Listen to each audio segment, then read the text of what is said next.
લક્ષ્ય ન્યૂઝ, એક નજર, એક લક્ષ્ય. ઉપલેટામાં લોહાણા મહિલા મંડળ અને યમુના ગ્રુપ દ્વારા એક ભવ્ય આયોજન કરવામાં આવ્યું. ઉપલેટામાં લોહાણા મહિલા મંડળ અને યમુના ગ્રુપ દ્વારા એક ભવ્ય આયોજન કરવામાં આવ્યું હતું.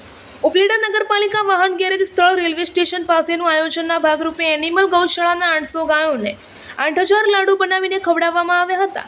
50 મણ લોટ અને ગોળ સાથે આ લાડુ બનાવવામાં આવ્યા હતા, જેમાં ઉપલેટાની દરેક સંસ્થાનો ફાળોના ભાગરૂપે યથાશક્તિ સેવા આપવામાં આવી હતી.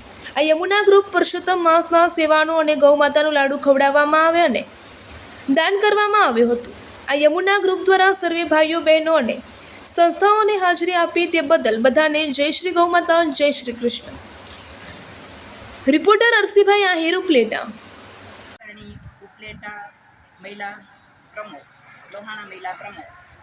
અમે આજે પવિત્ર પુરુષોત્તમ માસમાં ગૌ સેવા માટે યમુના ગ્રુપના બહેનો ઉપલેટાના આંગણે એનિમલ હોસ્ટેલની રખડતી ભટકતી 800 થી 850 ગૌ માતા માટે 51 મણના લાડુ બનાવવાનું આયોજન તારીખ 4/6/2026 ગુરુવારના રોજ પવિત્ર પુરુષોત્તમ માટે કરેલ છે. તો આ ભવ્યાતિ ભવ્ય કાર્યક્રમમાં ગળથુથી ફાઉન્ડેશન તથા રાધે સેવા ગ્રુપ તથા ઉપલેટાના ઘણા બધા દરેક સત્સંગ મંડળોએ અમારા આ ભગીરથ કાર્યમાં સહયોગી આપી અને અમને અમારું કાર્ય સરસ રીતે સંપૂર્ણ કરેલ છે.